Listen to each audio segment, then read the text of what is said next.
פה רקורד, אני יכול לעשות רקורד. רגע, הנה. יופי. אז גם ההרצאה מוקלטת, בסדר. עכשיו בואו נעבור להרצאה עצמה, למצגת, אז ככה. מה הם סקרי מיגון ולמה אנחנו עושים אותם? אתם רואים את השקפים שלי? כן. חברים, מישהו? תעשו כן, יופי. אז בעצם במהלך המלחמות ב-20 שנים האחרונות, בערך ממלחמת לבנון השנייה, פיקוד העורף מגיע ומתחקר אירועי פגיעות במבנים, וכתוצאה מהתחקורים האלה באמת נמצא שיטה או פותחה שיטה שהיא מדברת על איתור של חללים שהם יותר ממוגנים במבנים, שמדובר בעיקר על חללים פנימיים ומרוחקים מחלונות, זה בגדול. עכשיו פה אני מדגים על פגיעה ממלחמת לבנון השנייה, פגיעה של רקטה 220 מילימטר, זו רקטה שהיא שוקלת בערך 20 קילו של חומר נפץ בראש קרב, שהתפוצצה ממש קרוב למבנה במרחק של 3 מטר מהמבנה.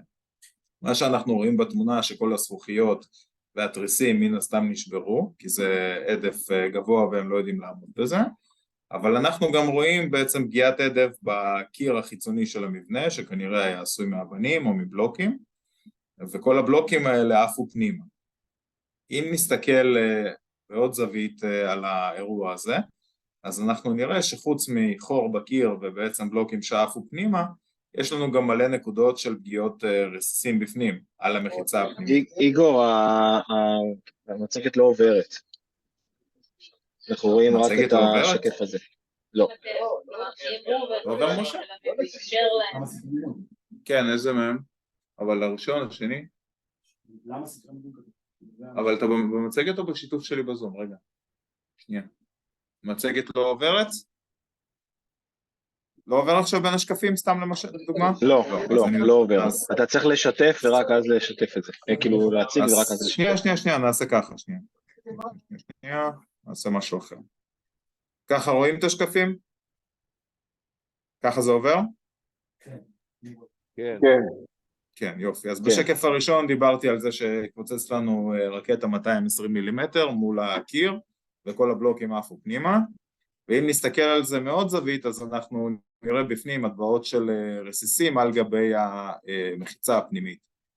ואז בן אדם שבפוטנציאל היה נמצא בתוך החדר הזה, אז הוא היה נפגע פגיעות קטלניות גם מהזכוכיות שעפו עליו והתריסים, גם מאותם בלוקים שעפו עליו, גם מהדף שנכנס לתוך החדר, וגם מרסיסים של הפצצה שחדרו דרך החדר ונעצרו במחיצה הפנימית. כלומר, אם היה פה בן אדם, כנראה שהוא היה מת, okay? הוא לא היה יוצא מזה בחיים. מצד שני, באותו מסדרון פנימי, רואים פה את הקצה של הדלת, אז מאחורי הדלת הזאת, מאחורי המחיצת בלוקים הזאת, הנזק היה אפסי. כלומר, אותו בן אדם שעושה כמה צעדים ונכנס מאחורי המחיצה הזאת, לא נפגע, או אם הוא נפגע, הוא לא נפגע בפגיעות קטלניות. ובעצם התמונה הזאת ממחישה את כל הרעיון של הסקר, שככל שאנחנו נמצאים או מוצאים חללים פנימיים יותר, ככל שהמרחק ביני לבין החזיתות גדול יותר, ככה סיכוי ההישרדות שלי הוא גבוה יותר. אוקיי? עכשיו בואו נפרוט עוד קצת בצורה יותר סדורה למה אנחנו עושים סקר מיגון ומה זה. אז הראיתי לכם והוכחתי לכם בתמונות שכניסה לאזורים פנימיים של מבנה קונבנציונלי, ובדגש על קונבנציונלי, תכף נדבר גם על מבנים קלים, היא משפרת את רמת השרידות שלנו בעשרות אחוזים. לפעמים זה גם במאות אחוזים ולפעמים זה גם באלפי אחוזים. עכשיו, למה חשוב פה מבנה קונבנציונלי? מבנה קונבנציונלי זה מבנה שיש לו תקרת בטון, והמעטפת שלו היא מעטפת קשיחה, אם זה בלוקים או בטון או לבנים, זה חשוב, כי יש להם מסה. אם אנחנו נלך למבנים שהם קלים, אז הם לא נותנים לנו את רמת ההגנה הנדרשת, ושם יכול להיות מצב שבו שום דבר לא יעצור לי את הרסיסים, ושום דבר לא יעצור לי את העדף, ואני עדיין אפגע גם בתוך אזורים פנימיים. ולכן כתבנו פה שהאזורים הפנימיים הם מתייחסים למבנה קונבנציונלי בלבד. ראינו בהסלמות האחרונות ובמלחמות האחרונות שרוב הנפגעים היו כאלה שהם רצים למיגון, או כאלה שנפגעו מרסיסים של הפצצה, או כאלה שנפגעו מרסיסי משנה, כל מיני חלקי מבנה שעפו עליהם. ואז בעצם אם אני נכנס לתוך חלל פנימי, אני חוסך מעצמי את כל הדברים האלה. עכשיו, לפעמים יש לנו מרחב מוגן תקני, אבל הוא רחוק, או אני צריך לצאת מהמבנה בשביל להגיע אליו, או שאני מסתכן בזה שבזמן הגן נתון אני לא אספיק להגיע למבנה. לכן אני כן ארצה למצוא משהו שהוא הכי מוגן שיש בסביבתי, במקום ללכת לאותו מקלט ולהסתכן. אז זה גם מתייחס לפסקה השנייה. התנהגות נכונה מהווה חלק חשוב במענה. בעצם השלב המשלים של סקר מיגון זה כתיבת איזושהי תוכנית או מענה לחירום. הבן אדם הזה או כל מי שיושב בחדר הזה ילכו לחדר ההוא. אתם תישארו במקומכם, אתם בכלל אל תגיעו לעבודה כי אין לכם אזור מוגן וכו' וכו'. כל הדברים האלה אנחנו יכולים להכתיב אותם רק אחרי שסקרנו את המבנה. סקר מיגון זה פתרון שעולה מעט כסף גם ברמת הביצוע, בעצם אנחנו עכשיו עושים איזושהי הדרכה ומחר בבוקר כל אחד יכול ללכת למבנים שלו בארגון שלו וליישם את אותה השיטה. וגם הפתרונות, יש לי פה חלק שני של פתרונות שאני אראה לכם כל מיני פתרונות מיידיים, בין אם זה שקי חול או כל מיני הדבקות של פילם וכו'. באמצעים פשוטים אנחנו יכולים לשדרג את החלל שלנו ולקבל רמת מיגון גבוהה יותר. ניתן ליישם את הסקר במהירות, בפשטות ובכוחות עצמיים. שוב פעם אנחנו עושים עכשיו את ההדרכה ומחר אתם כבר יוצאים לדרככם. הכרת התוצאות של סקר המיגון יכולות להשפיע לנו על התכנון העתידי. למשל, יש לי מבנים ללא מיגון בכלל ואני מתכנן עכשיו לבנות מבנה חדש בארגון שלי, אז אולי אני אחשוב שאת אותם פערי מיגון שיש לי במבנים הישנים אני אשלים במבנה החדש, ואז בעלות נמוכה יחסית אני יכול לקבל שטחים מוגנים נוספים ולא להיכנס לפרויקט שהמטרה העיקרית שלו היא מיגון בלבד. והדבר הכי חשוב בסקרים האלה זה בעצם זה שאנחנו יכולים לקיים את שגרת החירום בזמן לחימה. אנחנו במלחמה הנוכחית כבר נלחמים מעל חודש, הילדים צריכים ללכת לבתי ספר, ההורים צריכים ללכת לעבודה, ובעצם הסקרי מיגון זה הדרך שלנו לאפשר ולעשות את זה. כמובן שמבחינתנו, כן, מבחינת אנשי המיגון, הייתי שמח להכניס את כולם לחודשיים, 3, חצי שנה למקלטים, לסגור אותם שם, אף אחד לא יוצא, אף אחד לא מסתובב, אף אחד לא הולך לשום מקום ועד שהמלחמה תיגמר, אבל זה לא המצב, ולכן אנחנו כן צריכים לתת פתרונות ולחפש אזורים מוגנים בשביל לאפשר את שגרת החירום. מבחינת הסקר עצמו יש לסקר כמה מטרות עיקריות. המטרה הראשונה והחשובה זה מיפוי המבנה לפי רמות המיגון. אני לוקח תוכנית, כמו שאני אראה לכם תכף בדוגמאות, ואני צובע עליה בצבעים, ולכל צבע יש את רמת המיגון המתאימה לו. ברגע שאני עושה את זה, אני מבין מה מצבי. אני במבנה, יש לי אזורים מוגנים של 100 מטר רבוע, אני יכול להכניס לשם איקס אנשים, או אין לי אזורים מוגנים בכלל, או שאני צריך ללכת לאנשהו ואז לעבוד שם. כל הדברים האלה יכולים לקרות רק אחרי שאני עושה את המיפוי וצובע לפי רמות המיגון. בנוסף, אנחנו נחפש מרכיבי מיגון תקני, כמו מקלטים ומרחבים מוגנים תקניים. אנחנו גם נבדוק מה מצבם, האם המקלט עכשיו תקין ואני יכול להשתמש בו, או שאני צריך לתקן אותו וחסרות לי גומיות, או שהוא מוצף ואז אני לא יכול להשתמש בו, וגם זמינותו, האם הוא זמין ואני יכול להגיע אליו, האם יש לי כל מיני בעיות בדרך, האם אני בכלל מספיק להגיע אליו בזמן ההתראה שיש לי וכו'. אז כל הדברים האלה אנחנו נבדוק במסגרת הסקר. אנחנו נחפש פתרונות מיגון או שיפורי מיגון, מה שנקרא פה מיידיים, כל מיני דברים פשוטים כמו קירות ניידים, קוביות, שקי חול וכו'. ואנחנו גם נחשוב על פתרונות בטווח הארוך. יכול להיות שבטווח הארוך עכשיו עיבוי של הקיר החיצוני על ידי קיר בטון, פתאום יהפוך לי את האזור הזה מאזור לא מוגן לאזור שהוא מוגן ואני יכול להשתמש בו ולאכלס. אנחנו נבחן את נתיבי הגישה למיגון, כל דרכי ההליכה, האם הם בסדר, תקינים, מדרגות לא מדרגות, האם כל האנשים שאני רוצה עכשיו להעביר מנקודה א' לנקודה ב' עוברים בנתיבי הגישה למיגון. למשל זה מאוד רלוונטי בבתי ספר, יש לי כמה כיתות שבכל אחת מהם יש עשרות תלמידים, האם הם מצליחים לעבור במסדרונות בזמן בשביל להיכנס לאותו המקלט או להיכנס לאותו המרחב המוגן. ובסופו של דבר כל המטרות שסקרתי ישמשו אותנו כבסיס להכנת תיק חירום ארגוני, שזה שלב המענה.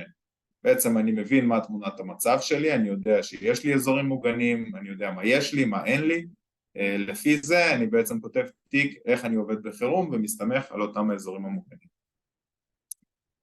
מבחינת התוצר, אז התוצר הוא תוכנית, אוקיי, כמו שאתם רואים פה בדוגמאות למטה, תוכנית שהיא צבועה בצבעים, יש לנו 4 רמות מיגון, תכף אנחנו נדבר עליהן יותר לעומק, אבל זו תוכנית שהיא צבועה עם החדרים עליה.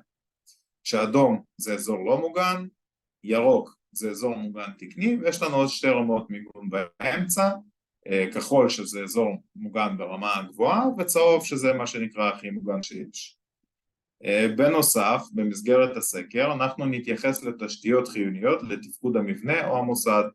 למשל, אם אני בבית חולים, אז יעניין אותי גם האם צובר החמצן ממוגן, והאם מערך הגנרציה שלי ממוגן, והאם הגזים הרפואיים שלי ממוגנים, וכל מיני מערכות שהן רלוונטיות לבתי חולים. אם אני עכשיו באיזשהו חמ"ל או גוף שצורך הרבה שירותי מחשוב וכו', אז מן הסתם אני אבדוק האם השרתים שלי ממוגנים, והאם יש לי יתירות בחשמל וכל הדברים האלה, כלומר כל מקרה לגופו. ובסופו של דבר, אחרי שאנחנו נסיים לסקור, אנחנו גם נכתוב המלצות ראשוניות להכנת תוכנית התגוננות. למשל, יש למגן את צובר החמצן על ידי שימוש בקירות ניידים, כל מיני דברים כאלה, תכף נראה דוגמאות. אלה רמות המיגון שמפורטות במדריך שהתחלתי ממנו את ההרצאה. עכשיו בואו נדבר עליהם קצת וניתן דגשים. קודם כל נתחיל מהרמה שהיא הכי קל לנו לזהות אותה, זה המיגון התקני. מיגון תקני יצבע בירוק. מה זה מיגון תקני? זה כל אותו מיגון שמאושר בתקנות פיקוד העורף, כלומר מקלט תקני כן עם מסגרות וכו', מרחב מוגן מוסדי, מרחב מוגן דירתי, מרחב מוגן קומתי, או שיפורי מיגון שפיקוד העורף אישר אותם. למשל היה חדר מבלוקים וכו', באתי מבפנים, עשיתי עבודות בטון, התקנתי לו דלת מגן, התקנתי לו חלון מגן, וכל הדבר הזה נחתם לי על ידי פיקוד העורף. זה מבחינתי גם יהיה אזור ירוק. רמת המיגון שאני מקבל בתוך אזור ירוק היא הרמה הכי גבוהה שאני יכול לקבל, וגם קל לי לזהות. עכשיו, ממה שאנחנו מכירים ויודעים במרבית הארגונים, ולא משנה אם המבנה הוא מבנה חדש שנבנה עם מרחבים מוגנים תקניים, או מבנים שבוצעו בהם שיפורי מיגון, בדרך כלל האזורים הירוקים לא יספיקו לי לפעילות השוטפת, ובדגש על בתי חולים, אני אראה לכם עוד מעט כמה דוגמאות של קומות בבתי חולים, אתם תראו שהירוק הוא לא מספיק. הדבר הבא שקל לי לזהות זה חלל שאינו מוגן, כל מה שאני הולך לצבוע באדום. איך אני יודע שחלל הוא חלל לא מוגן? זה כל החדרים שהם במעטפת החיצונית של המבנה, כל אלה שיש להם חלונות החוצה, אני מסתכל מהחלון, אני רואה החוצה, זה אומר שגם מי שעומד בחוץ ומסתכל על החלון רואה אותי בפנים, שזה אומר שאם תיפול שם פצצה, אז אני אקבל את כל האפקטים שלה, אני אקבל גם את ההדף וגם את הרסיסים, וגם את שברי החלון שיעופו עליי וגם את שברי הבלוקים, וזה אזורים שאני לא רוצה להיות בהם. מבנים קלים, קרוונים, מבני עץ, הם גם יהיו אדומים. שטח פתוח גם יהיה אדום, זה בגדול הדגשים לאזורים האדומים. איך אני מזהה אזור אדום? אני עומד בחלל ואני שואל את עצמי, אם אני עכשיו שומע אזעקה, האם אני רוצה להיות פה? אם התשובה היא לא, שאני לא רוצה להיות פה, אז האזור הזה אדום, בסדר? אם התשובה היא שאני רוצה להיות פה, או יכול להיות פה, או שזה בסדר מבחינתי, אז זה כבר יכול להיות אזור צהוב או כחול, תכף נדבר עליהם. אז אדום וירוק קל לנו, בעצם אזורים שהם אסורים לשהייה ומסכנים יצבעו באדום, ואזורים שהם מיגון תקני יצבעו בירוק.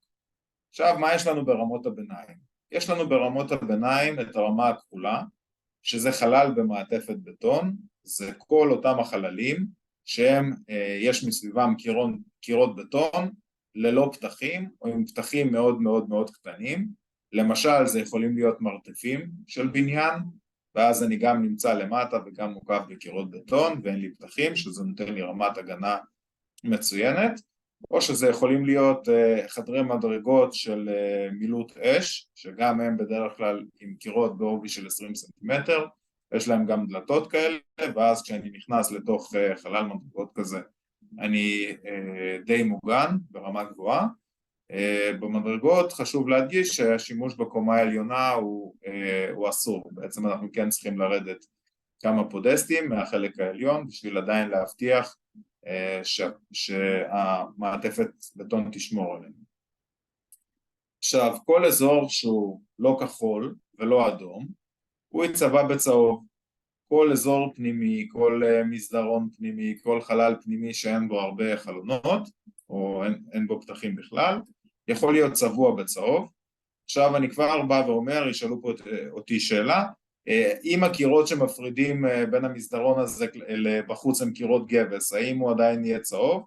אז התשובה היא כן, גם מחיצת גבס היא מחיצה מבחינתנו, ומספיק שיש לי מחיצה כזאת ביני לבין חדר נגיד שקובל בחוץ, אני כבר יכול להגיד שאני ברמת מיגון טובה יותר מהסביבה. עכשיו דגש חשוב שנתבקשתי על ידי משה לציין אותו, אנחנו מדברים פה ברמה הצהובה, כתוב פה איפשהו שהאזור נמצא מתחת לשתי תקרות בטון לפחות, אוקיי? עכשיו במציאות הנוכחית או במלחמה הנוכחית ראינו שיש לנו קשיים לפעמים למצוא במבנים אזורים שיש בהם שתי תקרות בטון, לפעמים זה כל מיני מבנים חד-קומתיים שיש להם תקרת בטון והיא מסיבית, אז הדבר הזה הוא יכול להיות לשיקול דעת, כלומר אם אני עכשיו מגיע למבנה חד-קומתי שהמבנה הזה באמת מחויב בפעילות ואני מזהה שהתקרה מלמעלה היא תקרת בטון מסיבית בעובי 30-40 סנטימטר, אני כן יכול לשקול ולהגדיר אזור מסוים פנימי במבנה הזה כאזור צהוב. אם הדבר הזה הוא לא קריטי, אוקיי, אז אני פוסל את המבנה ואני אסמן אותו באדום. עכשיו השינוי הזה הוא נובע מזה שפיקוד העורף הגדיר בהגדרות שלו לחירום במדיניות ההתגוננות פעילות מתוך מבנה.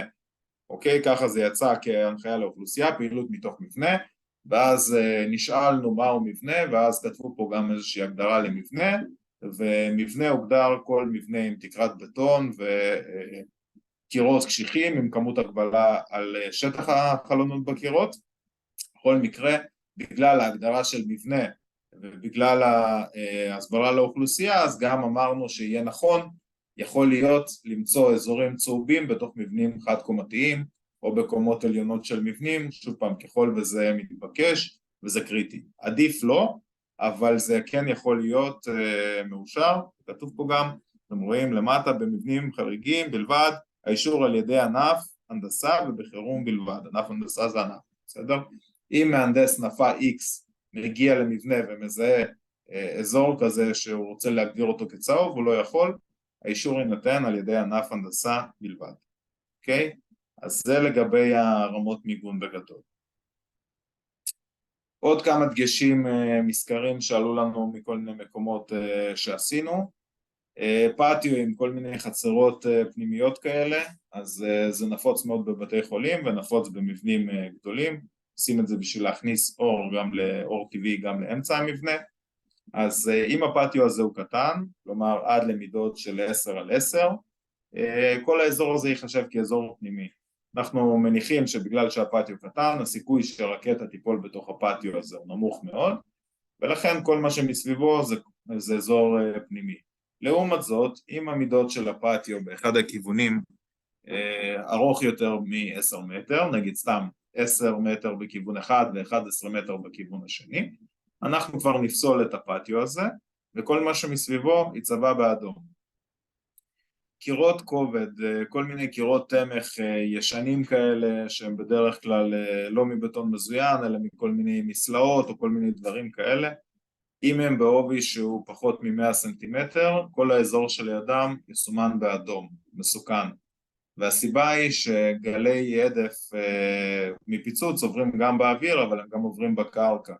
ובעצם אם קיר לא מתוכנן לקבל עומס אופקי, עומס פיצוץ אופקי, הוא יכול להתמוטט ולגלוש ביחד עם כל האדמה שהוא מחזיק, ולכן ככל שהקירות האלה הם לא בריאים מאוד, אנחנו לא מסתמכים עליהם, וכל מה שלידם יצבע באדום.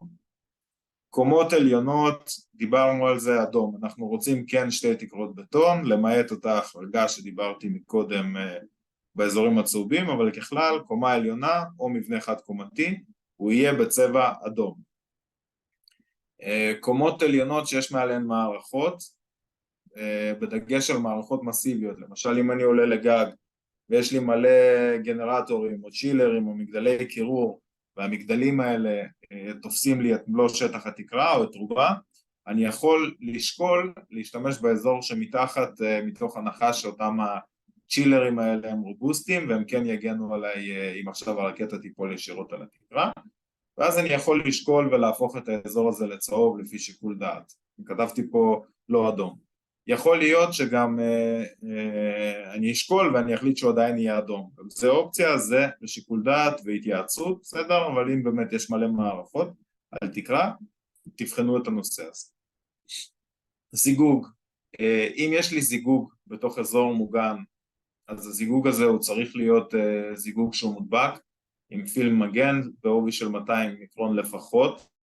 אבל אם יש לי איזשהו חלון, אפילו על קיר פנימי בתוך אזור שהוא מוגן ולחלון הזה אין פילם, אז מבחינתי לא עשינו כלום והחלון הזה הוא מסכן אותי והאזור הזה לא יכול להיות צהוב.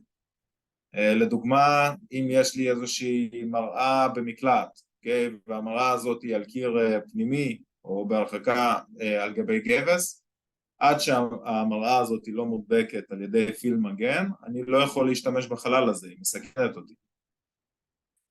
מבנים סמוכים, יכול להיות מצב שיש לי מבנה ליד מבנה ואז אני מתלבט כי אני כאילו בקצה המבנה שלי ואני אמור לצבוע באדום. אז אם המבנה הסמוך הוא במרחק שהוא קטן מ-10 מטר למבנה שלי, אז אני יכול להגדיר שהמבנה הסמוך מגן עליי, כמו בדוגמה של הפטיו, ואז האזור יהיה צהוב. אם המבנה הסמוך במרחק שהוא גדול מ-10 מטר, אז האזור יצבע באדום כי הוא יהיה לא מוגן. תקרות רלסים, לפעמים אנחנו נפגשים בתקרות רלסים. תקרות רלסים זה תקרות של פרופילי פלדה, שיצוק עליהם או מונח עליהם לוח בטון, או לוח בטון שבתוכו יצוקים הפרופילי פלדה האלה, זה תקרות ישנות של פעם, כן? מבנים שנבנו במאה הקודמת. אנחנו לא מסתמכים על התקרות האלה כתקרות בטון, אנחנו נפגוש אותם במבנים ישנים, הן מתפרקות לבד, ולא צריך לעזור להם, גם הרלסים מחלידים. קיצור, אם אתם נתקלים בזה, זה לא תקרת בטון, זה סתם תקרה לא טובה. מבחינת כיווני האיום, זה רלוונטי רק לכל מיני מוסדות שהם נמצאים בקו האיום, נגיד בגבול עזה או בגבול הצפון, כל מה שיותר קרוב למרכז הארץ או במרחק של כמה קילומטרים מקו הגבול, כיוון האיום כבר לא רלוונטי. כלומר, אם אנחנו עכשיו נמצאים בתל אביב, טילים יכולים להגיע להם מצפון, מדרום, ולכן כל הנושא של כיוון האיום הופך להיות לא רלוונטי, אז גם אם יש לי איזושהי חזית, נגיד אני עכשיו נמצא בדרום הארץ, ויש לי איזושהי חזית שפונה לצפון, סתם באשקלון, בסדר, וחזית שהיא פונה לצפון, אני עדיין אגדיר את החזית הזאת כחזית מאוימת, ואני אצבע את כל מה שקרוב לחזית הזאת בצבע אדום, כי עדיין אותה רקטה יכולה לעבור את המבנה, להתפוצץ במרחק מסוים, והרסיסים ייכנסו לי דרך הקירות, דרך החלונות, ולכן אין פה באמת משמעות לכיוון האיום. כשאנחנו הולכים לעשות סקר, אנחנו נרצה לאסוף מידע מקדים, ייעוד המבנה, למה המבנה משמש, מה התכולה של המבנה בחירום, אם זה אנשים או ציוד. זה מאוד חשוב לנו, כי אם זה אנשים ואנשים בריאים, אז בתיק מענה שלי אני יכול להגיד להם, תלכו מהחדר הזה לחדר השני. אבל אם זה ציוד, אני לא באמת יכול לנייד אותו כשיש אזעקה, ואז צריך לראות שאני באמת שם את הציוד במקום מוגן, שמגן עליו 24/7, ואז אני לא צריך להתעסק איתו. הגדרת קווי מעבר בין רמות המיגון. מתי האדום מפסיק להיות אדום והופך לצהוב? יש לנו כל מיני דילמות, למשל בבתי חולים אמרנו אנחנו צובעים את הפרוזדורים בצהוב, כי יש לנו מחיצות ויש לנו חדרי אשפוז בצדדים וכו'. כשאני מגיע לקצה של המסדרון, בדרך כלל יהיה לי איזשהו חלון כזה. ואז כל מה שליד החלון הזה הוא אדום. אז אני אומר, טוב, התרחקתי עכשיו מהחלון הזה סתם 10 מטר, אז כל מה שבטווח של 10 מטר יהיה אדום, וכל מה שמעבר ל10 מטר יהיה צהוב.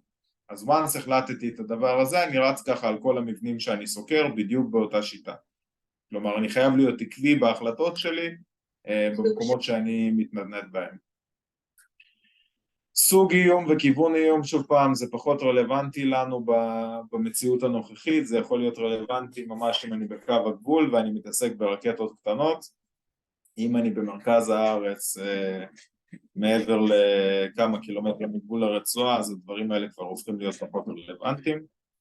זמן התראה זה נתון שהוא מאוד מאוד חשוב למענה, כי בעצם אני מנייד בהזעקה אנשים מנקודה א' לנקודה ב', ואני רוצה להבטיח שהם גם יגיעו בזמן ההתראה הנתון.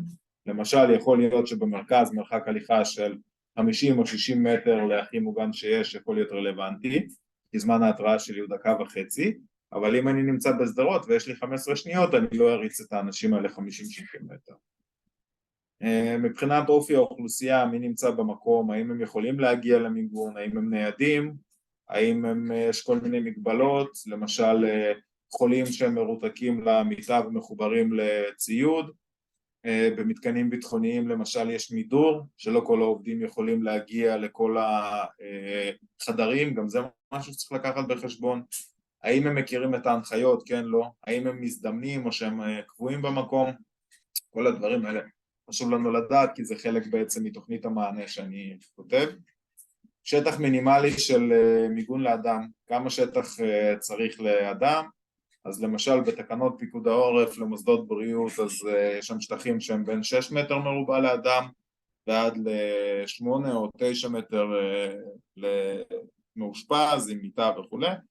או למשל נתקלנו עכשיו בסוגיה בבתי ספר, כמה תלמידים, כמה שטח אני צריך לתלמיד, אז בהתחלה יצאה איזושהי עמדה שצריך 0.5 מטר מרובע, 0.4 משהו כזה, ואז המפתח הזה ירד ל-0.2 מטר מרובע לילד, בשביל להכניס יותר ילדים לתוך המיגון ולאפשר בעצם פתיחה רחבה יותר של הבתי ספר. מספר מרבי של אנשים במחסה נתון, בסוף תזכרו שבמסגרת הסקר אנחנו מכניסים אנשים למחסות שהן מחסות ולא מקלטים, זה לא תקני, ויכול, בסוף משהו יכול להשתבש, אותו הכי מוגן שיש יכול להיפגע, ולכן אני כן רוצה להגביל את מספר האנשים שיכנסו לשם, אני לא רוצה להכניס 1,000 או 2,000 איש לתוך מיגון שמיגון לא תקני, אז צריך לקחת את זה בחשבון.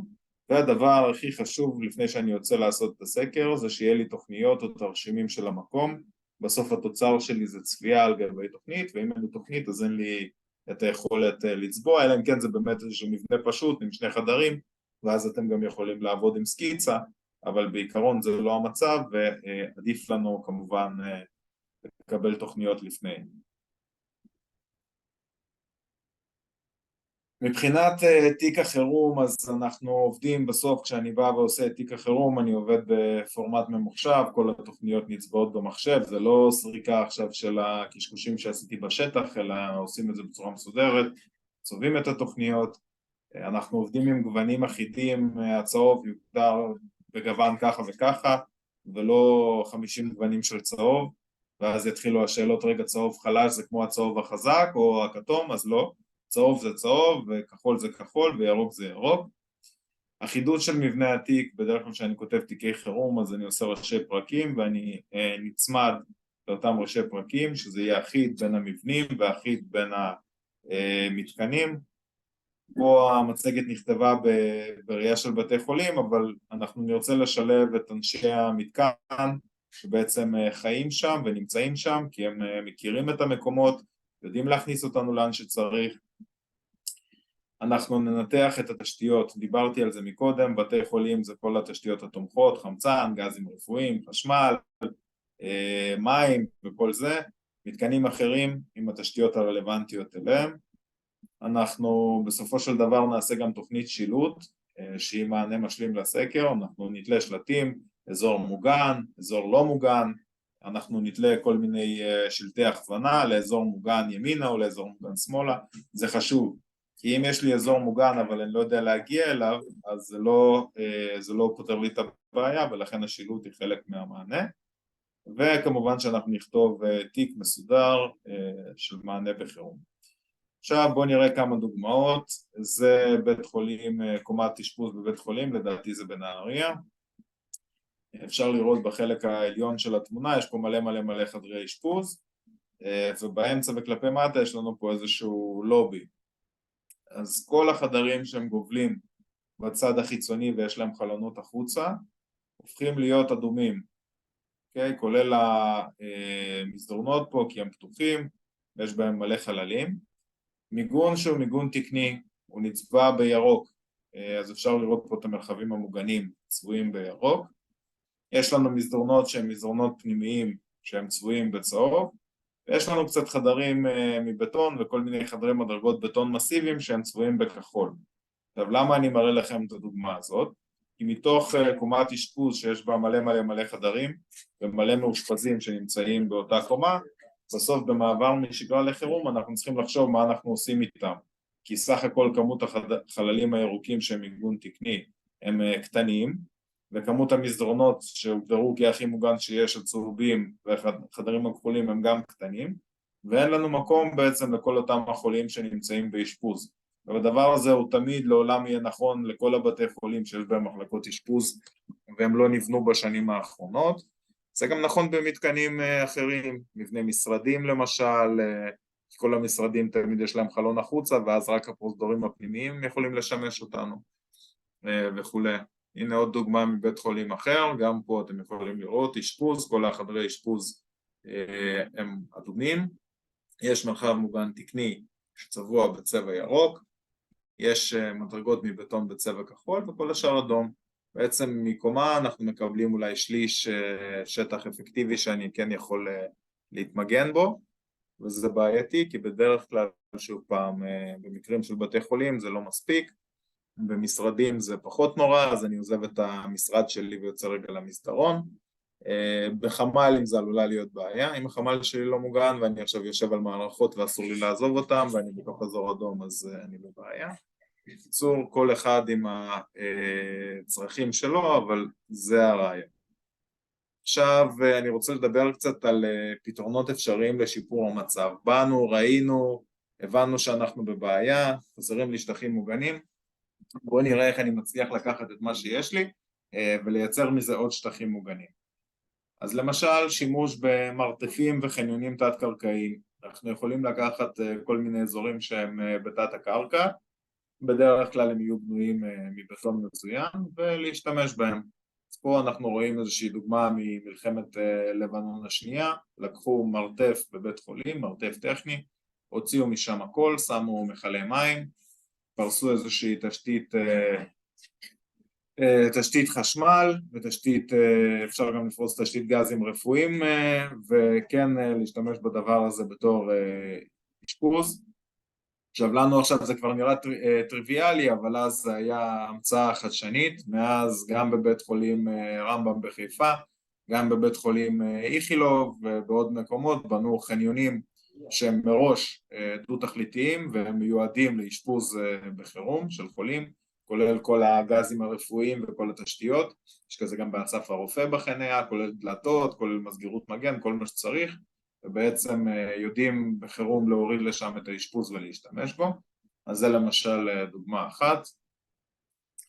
פריסה של כל מיני מיגוניות וגלילים, אני פחות אוהב את זה, אבל לפעמים אין לנו ברירה, ופה אנחנו רואים דוגמה מניצן, מעופרת יצוקה. ניצן זה יישוב של מפונים, שבזמנו המדינה בנתה להם קרווילות, הבתים האלה שאתם רואים ברקע זה בנייה קלה לגמרי, ואמרנו שבנייה קלה לגמרי זה משהו שהוא מסוכן ואנחנו לא רוצים להיות בפנים, לכן בעופרת יצוקה שמו להם את הצינורות האלה עם הקירות.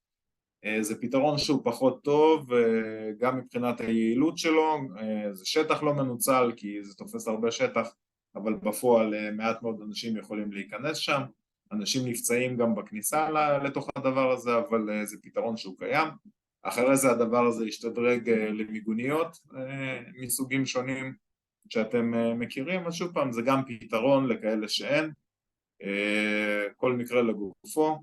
תלוי גם באיום. במרכז הארץ נגיד לא הייתי שם מיגוניות מהסוג הזה, ובטח ובטח לא גלילים. שימוש באלמנטי מיגון, אתם רואים בתמונה דוגמה לכל מיני אלמנטים טרומיים, הקירות שרואים בתמונה הם בגובה של 220 סנטימטר, ויש פה קוביות בטון שהן מטר על מטר על מטר. יש עוד כל מיני אלמנטים אחרים, יש קירות T כאלה כמו שאתם רואים פה בתמונה, רק גבוהים יותר, T בגובה 3 ו4 ו5 מטר ו7 מטר ו9 ו12. אני כן יכול לקחת חזיתות של בניינים למשל ולפזר, לבנות בעצם איזשהו קיר מגן ממול החזית. צריך לקחת בחשבון שככל שאני עולה בגובה של הקיר, אז גם הבסיס, הרגל, היא נהיית רחבה יותר, ואז אני מתרחק מהמבנה, ואני כנראה גם עולה על כל מיני תשתיות וכבישים וקווי ביוב שיש לי באזור, אז צריך לא לשכוח את הדברים האלה, אבל כן אפשר לעשות עם זה דברים, ואפשר לשחק עם זה, ופינות, וכן אפשר לתת איזשהו מענה. ההרכבה של זה יחסית פשוטה, עם מסעיות מנוף, תלוי כמובן במשקל, לגדולים צריך מסעית מנוף יותר גדולה, הקטנים אפשר להסתפק במסעית מנוף קטנה, זה נוח, ויש מלאים כאלה בכל מיני מקומות שאפשר למשוך מהם ולבנות מיגון. מיגון של חלונות, יש כמה אפשרויות, פה בתמונה זה איזושהי דוגמה של מבנה בית ספר, שהוא כולו בנוי מבטון, רק הדבר היחיד שמפריד בין הבטון הזה ללהיות כחול לפי הסימונים שלנו, זה חלונות גדולים, כי זה בית ספר. אז פה במקרה הזה לקחו את החלונות וסגרו אותם בשקי חול, ואז ברגע שעשיתי את זה נתתי גם איזשהו מענה לעדף ולרסיסים שיכולים לבוא מבחוץ דרך החלון, ואז האזור שמאחורי הקיר הזה במקום שיהיה אדום הוא הופך להיות צהוב. הדבקה של פילם על חלונות, דיברתי מקודם שבתוך האזורים המוגנים צריך להיות מודבק פילם, אז הפילם הזה זה איזושהי שכבה פלסטית, מדבקה פלסטית שקופה כזאת שמדביקים על חלון, וזה מונע מהחלון להתנפס לרסיסים ולחתוך את כל מי שנמצא בפנים. פה למשל רואים איזושהי דוגמה לחלון שהודבק עליו פילם ועבר פיצוץ, אז רואים שהחלון התנפץ, אבל הפילם מדביק את כל השברי זכוכית ומונע מהם לעוף פנימה. אז הפילם הזה הוא בעצם משפר את השרידות שלי בצורה משמעותית ומקטין את הפוטנציאל לחלון לעוף, בין אם שלם ובין אם בחתיכות. מיגון תשתיות חיוניות, דיברנו מקודם על זה שלכל סוג של מתקן יש את התשתיות החיוניות שלו, אז פה זה איזושהי דוגמה למכל חמצן בבית חולים זיו בצפון, שמוגן במלחמת לבנון השנייה על ידי קירות T. הדוגמה פה היא דוגמה פחות טובה, כי בעצם מי שעומד ומצלם את המכל, הוא רואה את המכל, וגם הפצצה שתיפול במקום שעומד מי שמצלם, גם תראה את המכל והמכל יקבל רסיסים. בעצם יש פה מרווחים במיגון וזה לא תקין, המיגון צריך להיות רציף ובלי אפשרות לרסיסים לחדור באף זווית. ועוד דבר שאין פה בקירות T, בעצם יש פה מיגון משלוש חזיתות, החזית הרביעית פתוחה לגמרי לוואדי והיא לא מוגנת, וגם יכול להיות מצב של נפילה של רקטה בוואדי הזה ורסיסים שעפים לכיוון המכל והם מנקבים. מרכזיית גזים פה ממוגנת בבעלות של חול או חצץ, אפשר להביא בעלות, לא רק שקי חול אלא גם בעלות יעשו את העבודה, אז זה גם שימוש אפשרי. דיברנו קצת על שילוט, אז הנה יש לכם פה דוגמאות, גם במפרט שהראיתי לכם בהתחלה יש את כל השילוט, יש שילוט הכוונה ויש שילוט שאומר אם אני באזור מוגן או לא מוגן וכולי וכולי, אז גם כל הדברים האלה מוגדרים והם צריכים להיות חלק מתוכנית המענה. אוקיי, אז זה לגבי הסקרים. עכשיו בואו קצת נעשה שאלות ותשובות, תכף אני גם אקרא למשה שיחזור לפה. כן, תקרא לו. כן, אני אקרא לו ואז אנחנו נוכל גם לעשות שאלות ותשובות. וברשותכם שנייה אני מתחבר לחשמל או שאני לפני שהלפטופ ניסחת פה, שנייה אחת.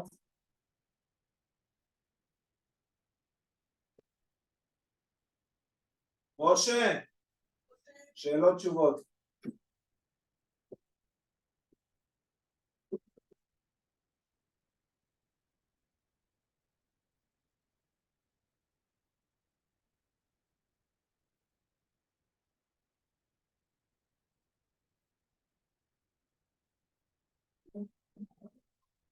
עכשיו, בדיוק בזה, אני עושה סטופ שייר. כן, אם משה יצטרף אלינו, אנחנו פה לשאלות ותשובות.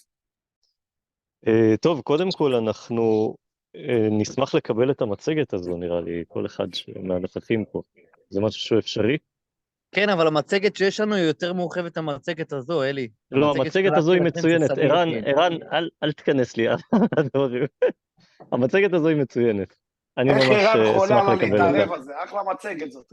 ממש, בדיוק. אין בעיה לקבל את המצגת, אין בעיה לקבל את המצגת, אין בעיה לקבל את המפרט עצמו, מהחוברת שהראיתי לכם בהתחלה, אנחנו נפיץ אותה, משה, איך אנחנו מפיצים להם לכל... בשאלות מקצועיות בוואטסאפ. אנחנו בוואטסאפ נעביר את החומרים, אין בעיה. מעולה, מעולה, מעולה.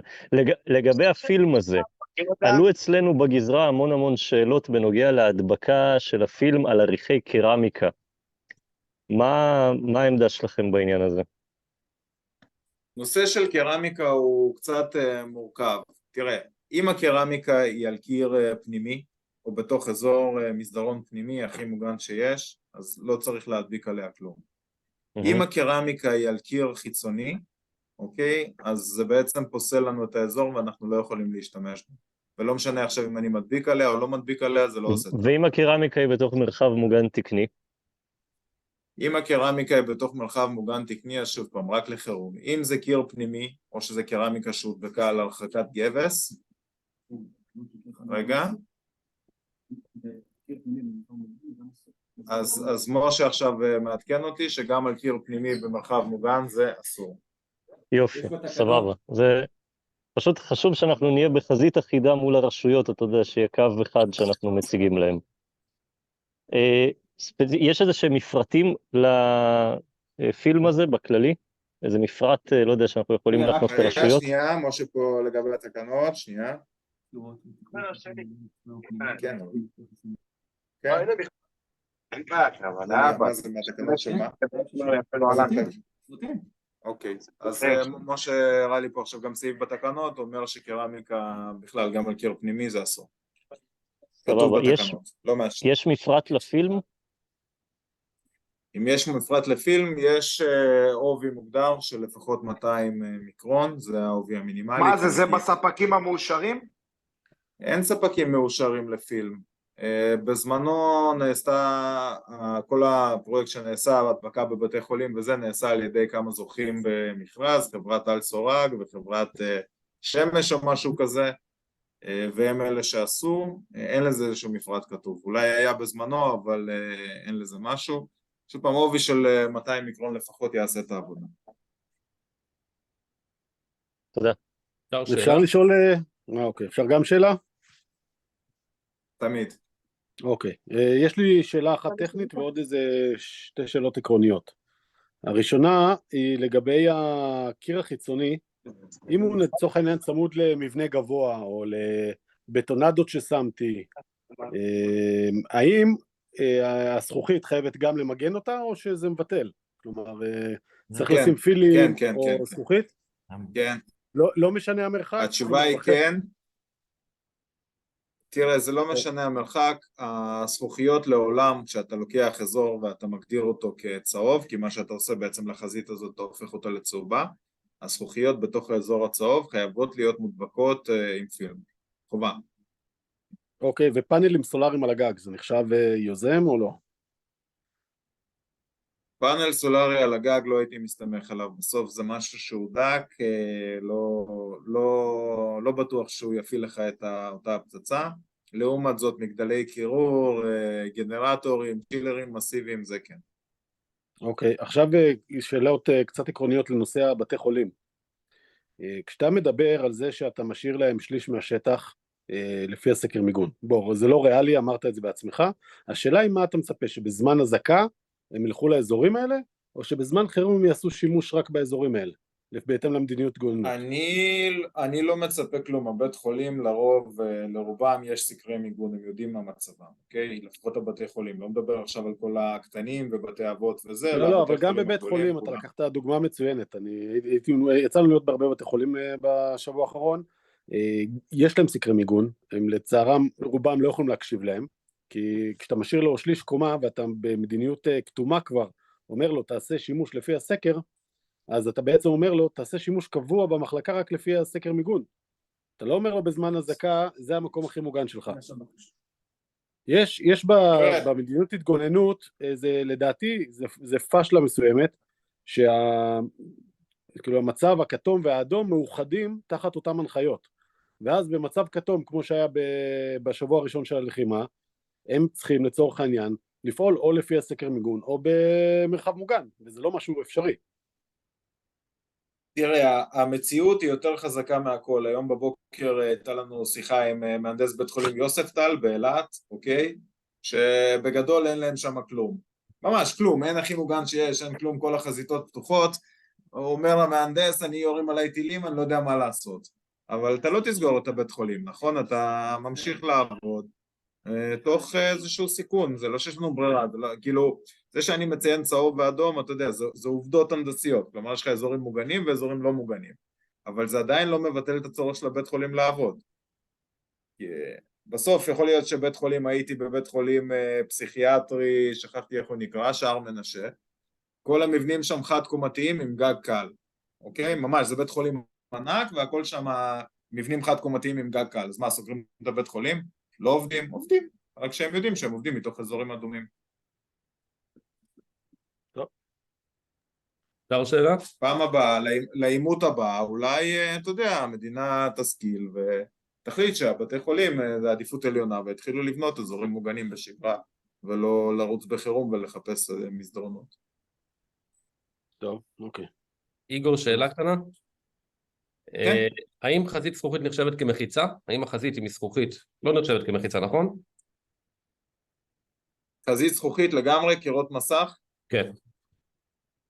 אני לא... תראה, זה קצת מורכב, שוב פעם. לא, היא לא חזית. לצורך העניין היא לא חזית, היא רק בלוק.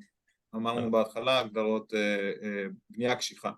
רק בלוקים, בסדר גמור. לגבי הנושא הזה של מבנה סמוך במרחק של 10 מטרים, יש איזה סתירה בינו לבין הפטיו, כי דיברנו על זה שפטיו, אם הוא 10/11, הוא לא תקין, נכון? אבל מבנה סמוך מבחינתי זה 10 על אינסוף, והוא תקין. אז אני קצת לא מבין את ההבדל. כן, יש פה איזו התנגשות, אתה צודק, אני מבין מה אתה אומר. טוב, הייתי אומר לך פה שזה תלוי כיוון איום, כן? נכון, דרך אגב, אני מסכים איתך, זה תלוי כיוון איום, אבל במקביל באותו סעיף כתבת לא חשוב כיוון האיום. נכון. אני אמרתי לחבר'ה שלי בפלוגה, שימו לב לכיוון האיום, אם כיוון האיום הוא מצפון והקיר חוסם אותי בצפון, הכל תקין, אבל אתם מדגישים את זה שכיוון האיום, אל תתחשבו בו. נכון, אתה צודק. מה לפי דעתכם נכון? אין לי פה איזה תשובה חכמה, אם יש לך איזושהי סוגיה קריטית, אנחנו באמת במבנה נתקלת וזה, אז אפשר לדסקס עליה ביחד, אין לי פה איזה משהו חכם להגיד. אוקיי, סבבה, גם זה בסדר גמור, והשאלה האחרונה הייתה, אם יש לי נגיד מסדרון, אוקיי, מסדרון שהוא מחיצה שנייה, יש לי 2 מחיצות מהכיוון הוא 2 מחיצות, כן. יחסית קופסה גדולה, והקיר החיצוני מצד אחד מפאה אחת זה קיר בטון, כלומר מפאה אחת יש לי קיר בטון שהוא לא מחיצה שנייה, לדעתך זה אזור צהוב? כלומר מכל המעטף יש לי ריבוע. הבנתי מה אתה אומר, יש לך כאילו מרווח ב3 חזיתות וחזית אחת היא חזית מבטון, כן? צודק, בדיוק. כן, אבל בלי פתחים. בלי פתחים. נחשב צהוב או כחול? אזור צהוב לחלוטין, כן. תודה רבה. איגור, שאלה. אני רוצה לחזור צעד אחד אחורה, לגבי זיגוג מסוג טריפלקס. ערך, הרי השכבה האמצעית היא יותר מ-200 מיקרון בדרך כלל, לפחות 760. זה נותן את המענה למעשה? אני לא זקוק להדביק את הפילם, נכון? כן, זכוכית טריפלקס היא זכוכית שהיא טובה, היא יכולה לעבוד, רק צריך לוודא שהיא באמת טריפלקס, שאתה לא... כן, ברור. לא מתבלבל או משהו. כן, אבל טריפלקס זה אותו דבר, זה הדבקה של פילם, רק שהוא באמצע ולא מבחוץ. והוא באמצע והוא אוהב יותר מ-200. כן. כן, טוב, תודה. יש לי שאלה. שומעים אותי? כן, כן, שומעים. רגע, שנייה אחת. לגבי המכתב שקיבלנו אתמול שלשום מהמח"ל.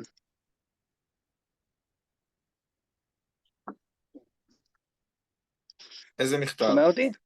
אוקיי. כן, אנחנו שומעים, איזה מכתב? יצא מסמך מהמח"ז של מח"ז דן, בסדר? מפקד המחוז של דן, מח"ז דן, יחד עם העתק לרמת מיגון, והוא בעצם מדבר על זה שתקרה אחת בבטון יכולה להיות מוגדרת כצהוב.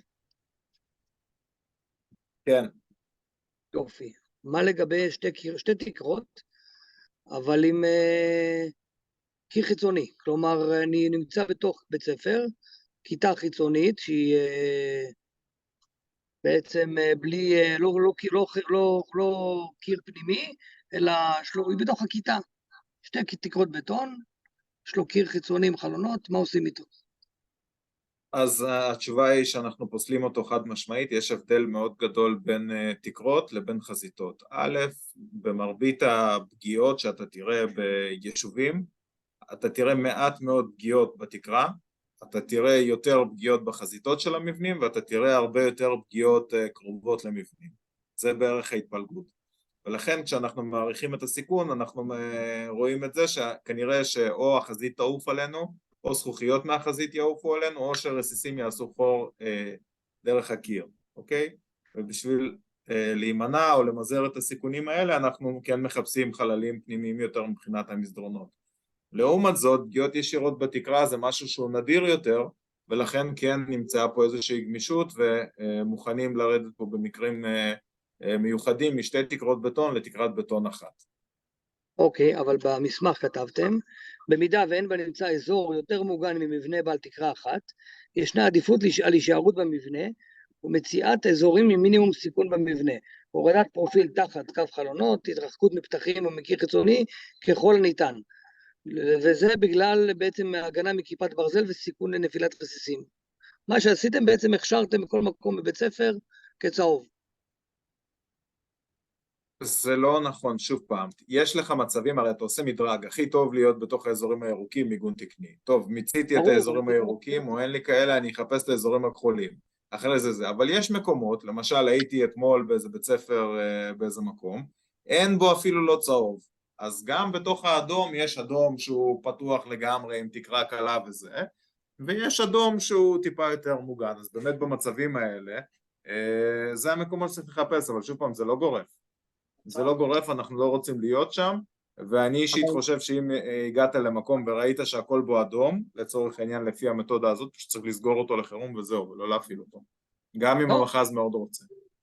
אבל אחד המסמך רשמי שקיבלנו, אחרי המון ויכוחים פה בנפה ובמחוז, וממש אמרו לנו, פשוט כתוב שהם רוצים להפעיל את הבתי ספר, אז עדיף להיכנס לבפנים. בגלל זה אני אומר, זה משהו שהוא בסוף ממש לא מקצועי, גם אני חושב, לא מקצועי, פשוט זה רק משהו פוליטי, לתת לאנשים... תראה, אנחנו פורום הנדסי, אנחנו מהנדסים, נכון? רוצה המח"ז להכניס אנשים לאזורים לא מוגנים, שיהיה לו בהצלחה וזהו, לא מתווכחים. עובדתית... איגור, אני חייב להתערב, ברשותך רגע. זה נכון, שאם רוצה המח"ז הוא מפקד בגזרה הזאת יכול להגיד כזה דבר, אבל הוא עושה את זה בהתייעצות עם רמ"ח מיגון. רמ"ח מיגון הביא את אותן תפיסות מקלות, ששוב, אפשר לומר שהתפיסות המקלות האלה הן בסדר בגלל הסיטואציה שאנחנו נמצאים בה, אבל צריך לעמוד מאחורי האמירות שהתפיסות המקלות הן בסדר, או מגדרים אחרת את שיקול הדעת, זה בסדר, הם מקבלים את זה כהחלטה. רגע, שנייה תמיר, אלה יהיו אני החלטות. רוצים שנייה, אנחנו רוצים להסתכל במסמך. תמיר, איזה סוגיה, איפה זה כתוב במסמך? אני מול המסמך. תפנה אותנו בבקשה תמיר למסמך, המסמך שדיברתם עליו של מחז דן. איזה סעיף? המסמך שדיברנו? רגע, חכה שנייה, אני אפתח אותו גם אצלי, שנייה אחת. תגיד לי באיזה, תחת אזור אדום? מה, איפה זה, צהוב? כן, כן, רגע. תסתכל, יש 3 עמודים, נכון? כן. אז למשל, בעמוד השלישי, לפני האדום, סוף הצהוב, החרגת תקרת בטון אחת. זה למשל.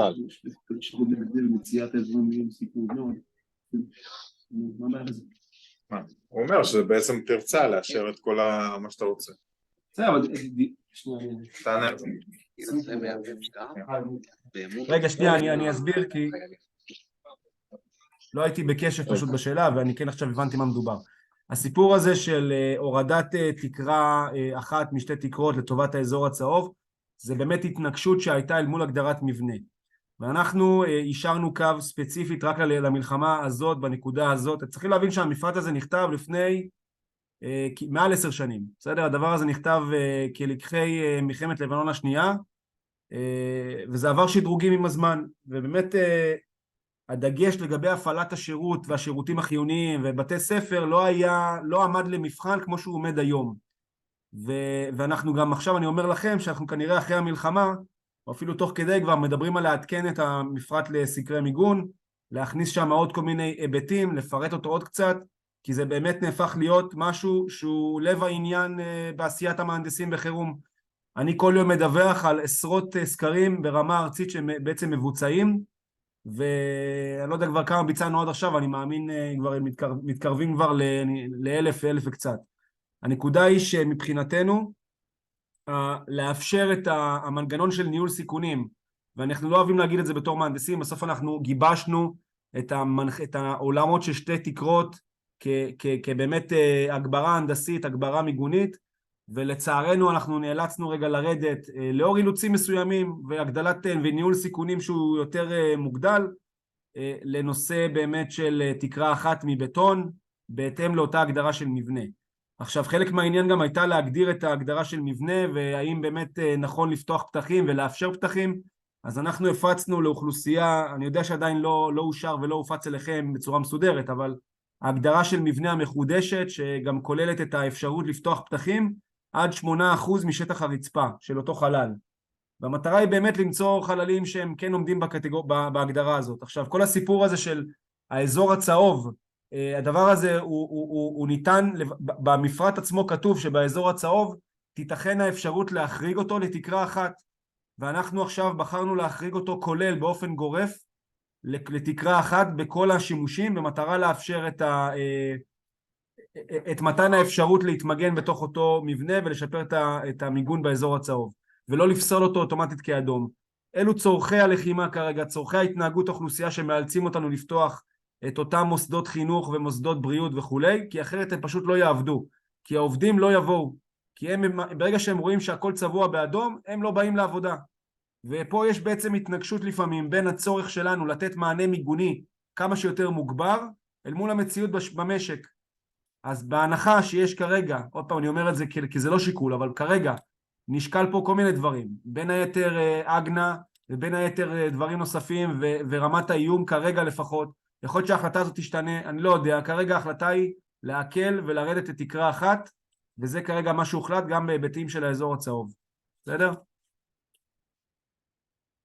כן, רק אם אפשר חידוד קטן, מבינים לגמרי את הנושא הזה של גידור שיקול הדעת, ואיפה אפשר לשחק קצת עם שיקול הדעת מבחינה מקצועית, זה ברור לנו. גם אם זה קשה לקבל את זה, זה ברור לנו.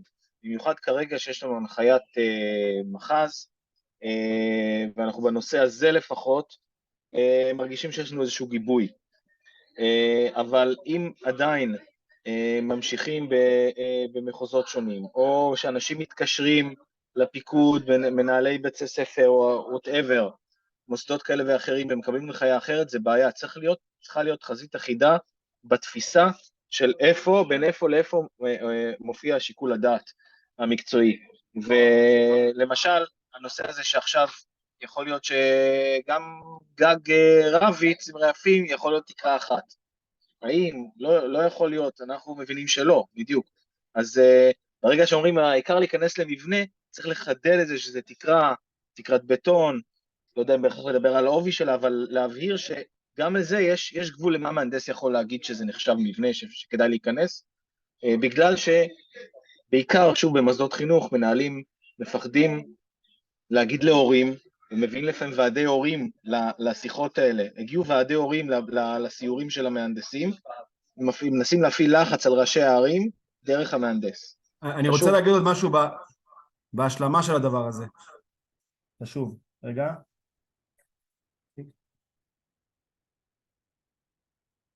יש?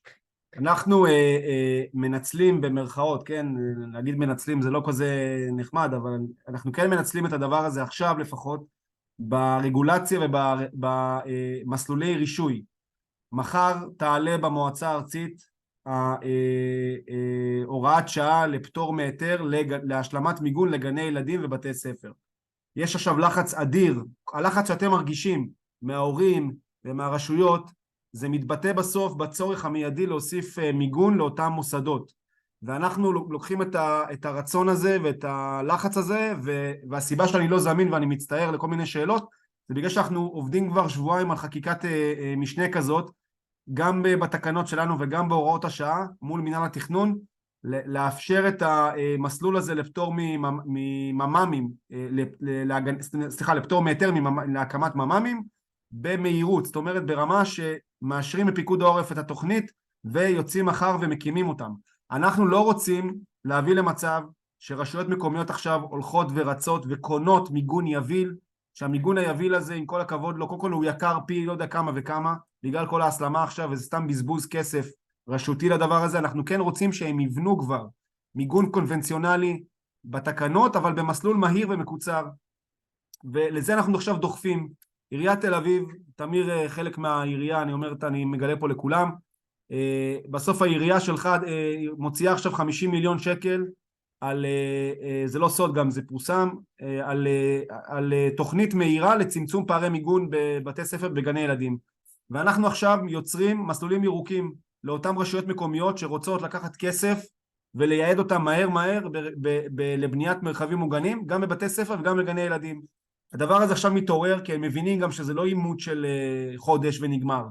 זאת כרגע מלחמה שיכולה להיות בעצימות גם נמוכה, אבל עדיין קורית, והדבר הזה מאלץ אותנו כרגע, וזו הזדמנות כרגע בשביל אנשי המיגון בכלל, לנצל את זה וכרגע לסגור פערי מיגון, לפחות ברמת המסלולי רישוי, וזה מה שאנחנו עושים. התחלנו עם ההוראת שעה של הממ"דים, שהיא רצה די יפה, התקבלו כבר קרוב ל-300 בקשות להוספת ממ"דים בבתים פרטיים, מתוכם אושרו כמעט חצי, והדבר הזה ממשיך לרוץ. שתבינו שאנשים רוצים להוסיף מיגון תקני. אנחנו לא רוצים שהם יוסיפו מיגוניות, וגם רשויות מקומיות שיפזרו מיגוניות לא תקניות, והמטרה היא לדברר לרשויות רגע, חבר'ה תשתמשו בכלים האלה של הרגולציה, ואת הכסף שאתם רוצים להוציא, תוציאו רגע בצורה תקנית לטווח הארוך. אז מחר אני אעדכן את המחוזות בנושא הוראת השעה, שאני מאוד מקווה שתאושר מחר במועצה הארצית, ואז ייפתח לנו עוד צוהר לסגירת פערי מיגון בעולמות החינוך, שנקווה שעם החודשים הקרובים כבר זה יתחיל כבר להיבנות ובאמת להימסר גם. אז זה לגבי הסיפור הזה. סקרי מיגון, כמו שאמר איגור וכמו שאני אמרתי, זה מענה שהוא טוב, בוא נגיד ככה, כפט זמני כזה, כהתנהגות בתוך מבנה, אבל עדיין יכול להיות שגם ברמה שאותו מבנה ממוגן, עדיין יצטרכו לעשות סקרי מיגון, כי מה לעשות, לא תמיד המיגון מתוכנן ב-100% לאחוזי השהייה הגדולים, ויכול להיות שבמקומות מסוימים עדיין יצטרכו את הטיוב התנהגות הזה, בעיקר להגיד איפה לא להיות, בסדר? פחות להגיד רגע מה הכי טוב במדרג, אלא יותר להגיד איפה הכי מסוכן להיות, בסדר? אוקיי, נקתי. שאלה? אפשר שאלה? עוד שאלות? כן. לגבי גנים, עוד פעם, מבנים יבילים, עלתה השאלה הזאת, מה לעשות מבנה חד קומתי יביל, של גנים. אני, בהנחיה רגע, שלי... שחר, סליחה, לא שמענו, עוד פעם. גנים, אני מדבר על גנים, מבנים יבילים, מבנה קל, לא מבנה שלוד. מה אנחנו אומרים להם? לצאת החוצה ידיים על הראש, זה לא מתקבל פשוט. תראו, כל מה שקשור למבנים יבילים, ובכלל מבנים פריקים כאלה יבילים בבנייה קלה, החשש פה גם לכל הסקטורים, גם סקטור מגורים, היא לא להישאר בתוך המבנה, כי המבנים האלה הם יוצרים רסיסי משנה, בסדר? הם פשוט מתפרקים והופכים להיות רסיסים בפני עצמם. והדבר הזה הוא מסכן. זה לא כמו למשל בבנייה קונבנציונלית שאפשר רגע לאתר את האזור הכי מוגן ולהישאר שם. ואוקיי, אנחנו לא באים עכשיו לייפות את המצב, בסוף אנחנו אנשים טכניים, ובסוף כן צריך לפעמים להגיד, חבר'ה, אל תהיו שם, זה מסוכן, ובאמת לעמוד על הדבר הזה, ואם צריך גם כן, אנחנו נוציא עוד פעם חידוד לדבר הזה, אבל מבנים קלים לא ניתן להיות בפנים, אין מה לעשות, זה כאילו עובדה. ראינו איך מבנים כאלה מתנהגים בניסויי פיצוץ, הם מתפרקים, הם עפים, הם הופכים להיות סכינים באוויר, ממש ככה. מסכים איתך, לכן זה מה שהנחנו כרגע, רק רציתי לחדד שזה לא השתנה גם. חבר'ה, לא לפחד גם להיות קצת גסים בניסוח, באמת אני אומר, תשתמשו במונחים שזה מסכן חיים, זה באמת, זה לא רוצה להגיד כמו שאמר המחז, זה מלכודת מוות, אבל לא להחיץ גם, אבל מצד שני, צריך להבין רגע שהדברים האלה באמת מסכני חיים, אם זה קרמיקה בתוך מקלטים, אם זה עכשיו באמת מבנים קלים ובהשפעה של הדף ורסיסים, זה חותך אותם כמו חמה, אז תשימו לב שגם, אתם יודעים, אנחנו בסוף מהנדסים, אבל גם לא להיות יותר מדי נחמדים ולהגיד, חבר'ה, והכי חשוב להגיד את ההמלצה המקצועית ואת הגבייה ההנדסית המקצועית, שהדבר הזה לא מקובל, ואם כרגע מחז ויש לו סמכות, הוא רוצה לעקוף הדבר הזה, ואני דרך אגב גם מנסה להוציא כל מיני מכתבים ביחד עם רמ"ח מיגון, לנסות לטרפד כל מיני החלטות כאלה שהן לא הגיוניות, ובאמת הן מהוות סיכון, אבל גם אתם תיתנו את ה-say המקצועי שלכם. משה, אפשר כמה שאלות? בבקשה, ערן.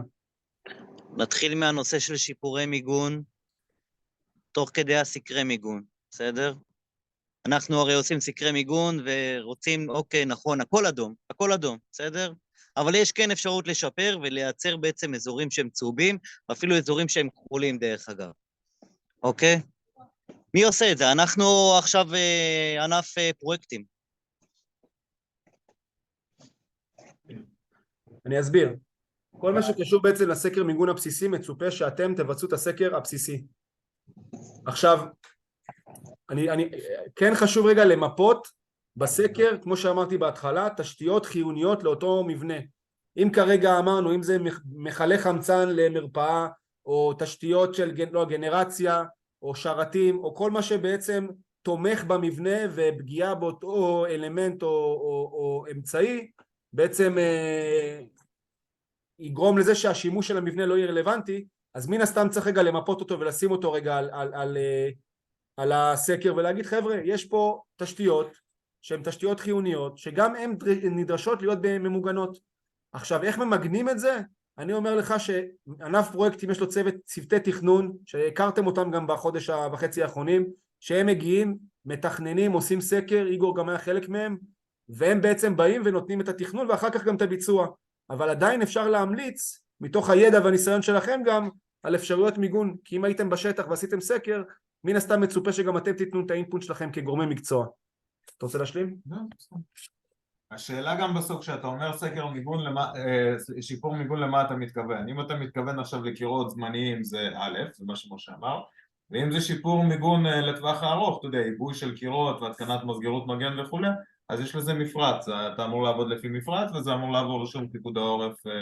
לא, יש מקרים שגם אמרנו להם, אם רוצים משהו לטווח ארוך, להביא פשוט יועץ מיגון לטובת כן, אז משה ענה לך נכון, כל מה שקורה. אבל משהו בשביל עכשיו, כי סתם דוגמה, היינו במקום, הגדירו את הספרייה כאזור מוגן, כתוב ממש מרחב מוגן, אמרנו להם לא, הוא לא מרחב מוגן, יש חלון ענק, ממש ענק, ודבר שני, חצי מהספרייה היא בכלל גג אחד. אז אמרנו להם, אוקיי, יש כיתה אבל ליד, שאפשר את החלונות שלה לשים באמת שקי חול, ושם כן להגדיר את זה כאזור צהוב ברגע ששמים שקי חול. אבל עוד פעם, אין פה איזה מפרט מה ניתן, זה עוד כל עניין של היגיון. נכון, כי זה האזור הכי מוגן שיש, הוא יותר מוגן מהסביבה שלו. יפה. ועוד דבר הכי חשוב, זה מה שהיה אתמול, בסדר, אתמול שלשום, זה בית ספר שהגדרנו לרדת מהקומה האחרונה לקומה אחת למטה, ולהיות במסדרון, למרות שזה קיר חיצוני, אבל הקיר חיצוני בטון, עם חלונות בגובה, שמתחילים בגובה 1.20 מטר, ואמרנו לרדת מתחת לקו החלונות. עכשיו, זה אזור שהוא אדום, הוא אדום, זה ברור שהוא אדום, אבל מבחינתנו זה האזור הכי מוגן שיש. נכון, איך מגדירים את זה? זה רק המלצה, אין פה נכון ולא נכון, אין פה רגולציה, זה הכי מוגן שיש, זה בדיוק העניין. נכון, אבל אזור צהוב הוא האזור הכי מוגן שיש לנו, מה שנקרא, הכי מוגן שיש הוא צהוב.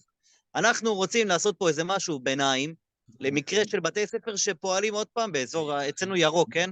באזור שיש לך יותר אנשים מאשר יכולים להיכנס לאזור מרחב מוגן, ואנחנו רוצים לעשות את זה משהו ביניים, תקראו לזה כתום, בסדר? לא, אזור הכי מוגן שיש. גם להגיד שהמבנה לא מתאים לשימוש בעת הזאת, זה לא בושה. יש מבנים, אסור להשתמש בהם. ואם יש מקום שילדים בו... כל עוד המדיניות התגוננות היא ירוקה ואין החרגות, אז זה לא נכון להגיד את המשפט הזה. בסדר, אין החרגות, סבבה, אבל שוב פעם, יש מבנים שאתה לא אמור להשתמש בהם בחירום, ומה לעשות? אז זה לא אומר ירוק, זה ההבדל. אז אתה משנה את המדיניות התגוננות, זה מה שזה אומר. לא, רגע, מה שמנסים להגיד פה זה שאין קשר בין הדברים. מדיניות התגוננות מגדירה לך מה אתה יכול איזה פעילויות לקיים. בדיוק. מה שאיגור אומר, הסקר מיגון, הוא מסביר לך מה אתה עושה ברגע שיש את המעבר מהמדיניות הירוקה למדיניות צהובה. מסכים, נכון. קודם כל הסקר היה אמור להיות למטרת מתקני קליטה, ואז החליטו שנשתמש בו גם לטובת הבתי ספר לתלמידים. במצב הזה, כשאנחנו מדיניות ירוקה, ורוצים להציג את הסקר, אז ברגע שתלמידים רואים שהכל אדום, זה לא נראה טוב, צריך להבין את זה. קודם כל, התלמידים לא צריכים לראות את זה, המנהל צריך לראות את זה. אוי ואבוי, למה התלמידים רואים את זה בכלל? בדיוק. אני רוצה להגיד לכם משהו, לפני חודשיים אחורה, לפני המלחמה, הילדים הלכו לבית ספר, הכל היה בסדר? ברור. יופי, עכשיו מבחינת מדיניות ההתגוננות היום, המצב היום, נגיד לצורך העניין, הוא כמו המצב לפני חודשיים, מה ההבדל? אל תגיד את נכון, זה לנו. זה גם מה שאנחנו שידרנו. בוא תגיד את זה להורים. אני מבין, אבל אנחנו זה לא הכתובת, לא אני ולא משה, אנחנו לא... לרדת את כמות התלמידים, למרות שהמצב ירוק, בלי הגבלה, זה העניין. זה לא אנחנו. אבל אחי, אתה לא מציג את זה למורים, נשמה, ערן, לא מציגים את זה למורים. אחי, אתה עושה את זה ומוסר את זה לרשות, למה אתה מגיע למצב שאתה מתנהל עם המורים? לאל בית הספר, אתה מציג לו את זה. לא, אחי, גם לא למנהל הבית ספר, יש מנהלי בית ספר. בוודאי שכן, הוא צריך לקבל החלטה ואחריות, הוא צריך לקבל מי הולך לאן, אחי, אתה במדיניות ירוקה, נשמה, מה פתאום, בשום פנים ואופן, זה לא נכון. לא, רגע, אודי, אנחנו שולחים הכל למנהלי בית הספר. רגע, תעצרו רגע, אלוף פיקוד העורף לפני שבוע וחצי, שהחליטו לצבוע כמעט את כל המדינה בירוק בחזרה, הוציא הנחיה כזאת, וגם קיבלתם אותה נראה לי דרך המחוזות וגם דרכנו, שצריך לבצע סקרים למקרה ומחר יתפוס אותם כרגע איזו התראה, שלפחות הילדים ידעו לאיפה לרוץ. אז ביקשו לעשות סקרי מיגון כאלה ולהגיד, חבר'ה, תסמנו להם רגע את האזורים הצהובים והירוקים והכחולים, כדי שבמידה מחר שהאזור הירוק שהם נמצאים בו, היישוב, יהפוך להיות פתאום כתום או צהוב או לא משנה מה, שלפחות הם לא יפתיע אותם, שלא ירוצו באזורים אדומים. אין בעיה, אבל תמסור את זה לרשות, למה אתה מתנהל עם בית הספר? יש לך קב"ט מוסדות חינוך, סור את זה לקב"ט. כן, אבל אודי, במציאות הקב"ט מנהל את זה, הקב"ט של הבית ספר, לא משנה. בדיוק, הקב"ט הוא יודע לנהל, יש פה עניין פוליטי גם לפעמים עם הבתי ספר. אני בגלל שלי יש פה עניינים. רגע, כל העניין התעורר בגלל תמונה שצילמו תרגיל. צילמו עכשיו תרגיל, הנה ערן יודע. החבר'ה רצו לתוך האזור, הראו את כל הילדים יישובים בתוך מסדרון, שזה האזור הצהוב, ומפה זה התעורר. אף אחד לא יפיץ. אחי, זה התעורר גם לפני אצלנו בגזרה. אצלי בגזרה כן, העניין הוא שהמסדרון הוא לא אזור צהוב, המסדרון הוא אזור אדום. בסדר? זה הסיבה שזה התעורר. נכון. תקשיבו, אנחנו לא... שנייה, אני מבין גם את אתכם, כי זה קשה. גם אליי באים אומרים, חבר'ה, למה המוסדות האלה לא ממוגנים? אנחנו לא אשמים בזה, אבל אנחנו כן צריכים למצוא פתרון עכשיו בחירום, לפחות לטייב את המצב.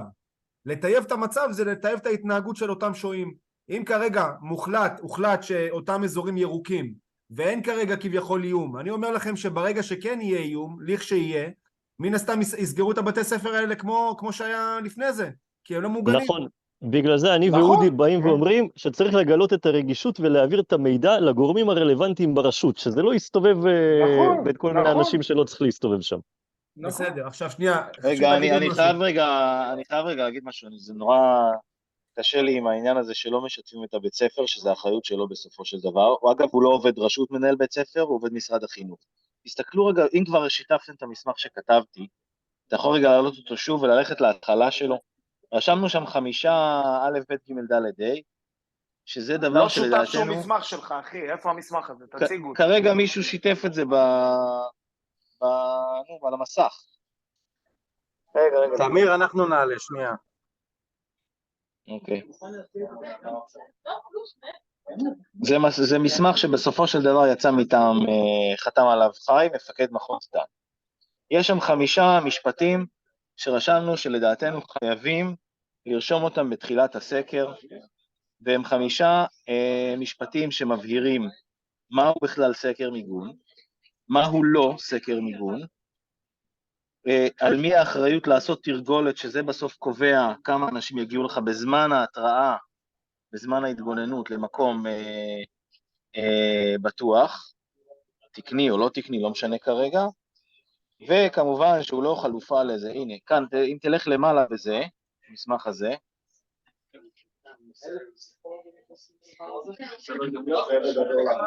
דולק, זה דולק. הנה, א', ב', ג', ד', ה'. זה משפטים שלדעתנו חובה שיהיו בסקר, שמי שמקבל אותם, ולהבנתנו צריך גם המנהל המוסד החינוכי, שהוא אחראי על התלמידים. והוא אחראי לחלק איזה תלמידים ילכו לאן. אם זה תלמידים קטנים, אולי הם יותר קרובים למרחב מוגן תקני, ואם זה תלמידים עם מוגבלות, אם תלמידים חרשים, או whatever, מה שזה לא יהיה, אל תשכחו, אנחנו לא מדברים רק על... מי שמנהל את זה זה הקב"ט של המוסד חינוך, אחי. קב"ט, אוקיי, קב"ט של מוסד חינוך. אוקיי, אז צריך לחדד את זה, אחי, זה הקב"ט, זה לא המנהל בית ספר, אחי, לא, זה הקב"ט. בוא, יש הבדל מהותי בין קב"ט למנהל בית ספר, יש מנהלי בית ספר היסטריים, אחי, אתה צריך להבין את זה. בסופו של דבר, אם זה קב"ט לא של הרשות אלא של בית הספר, אז מי שמנהל שלו זה מנהל בית הספר, אבל בסדר. בסדר, אבל יש הבדל בין קב"ט למנהל בית ספר, מה לעשות? רגע, לבתי ספר אין קב"טים, בואו ניישר קו. בדיוק, זה של הרשות. רשותי. יש קב"ט רשותי. יש קב"ט מוסך, הקב"ט מוסך הרשותי, הוא אחראי גם... הקב"ט מוסך הוא זה שצריך לנהל את זה. בסדר, אבל אודי, הוא לא יכול להיות על כל אחראי על כל הבתי ספר בעיר, הוא מוריד את ההנחיות למטה, מי שבסוף מקבל את ההנחיות, זה כנראה במקרה הטוב אבל אין בעיה שהמנהל מקבל את ההנחיות, אין שום בעיה, רק שהן מגיעות אליו דרך הקב"ט הרשותי ולא מאיתנו, זה מה שחשוב. בואו, אנחנו סוטים רגע מהמטרה, המטרה פה שיש פה כרגע סקר מיגון, צריך לייצר אותו וצריך למסור אותו לגורם, שבסוף גם ינהל את התלמידים שם, בסדר? עכשיו אני לא נכנס כרגע איך זה מבוצע, זה מבוצע. יש לכם עוד שאלות, כי אני חייב לעלות לעוד זום של רפואה עוד רגע, אני רוצה רגע שיהיה הכל ברור פשוט, ואני אומר לכם, המפרט... אני אשמח לשאול. אני כבר נותן לך אותם, המפרט הזה הוא ישודרג, אין מה לעשות, זה המציאות מחייבת אותנו לשדרג אותו ולהוסיף עוד דברים, כי אנחנו לא עמדנו למבחן מאז לבנון השנייה, ואולי טוב שכך, אבל לא עמדנו למבחן ברמה כזאת, והדבר הזה ישתנה, ואני גם... לא יודע, אחי, אני בזום. אז בואו נמשיך. רותם, יאללה, עוד שאלה, עוד 2 שאלות, ואנחנו נצטרך לרדת, אז קדימה. מעולה. יש בהנחיות תכנון של תכנון מיגון בבתי ספר, נגיד עד כיתה אחת יכולה לרדת למרחב מוגן, או שבגן יש 2 כניסות לממ"ד עבור כל גן במרחב משותף, עבור בתי ספר וגנים שלא עומדים בתקינה הזאת. אני מדברת פה על אזור כתום וצהוב, אני נמצאת באזורים של נתיבות ואופקים. מה ההתייחסות שלנו לדבר הזה? אם זה פוסל בית ספר וגן, לא פוסל.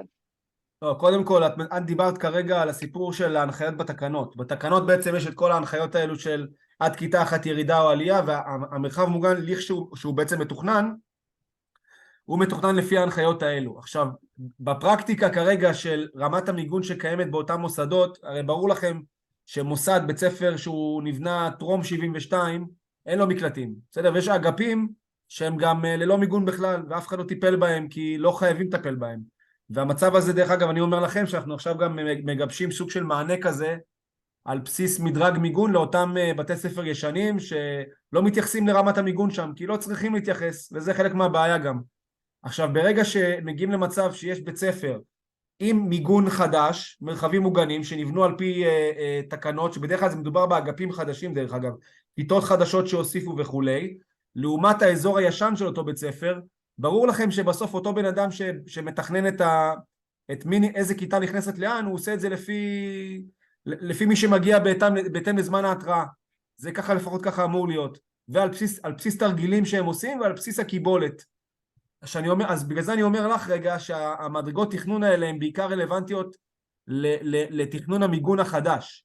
לגבי מה עושים בשטח ואיך מתכננים את תיק החירום של אותו בתי ספר, זה על פי אותם עקרונות של כמות הילדים שנדרשים להגיע בזמן ההתראה.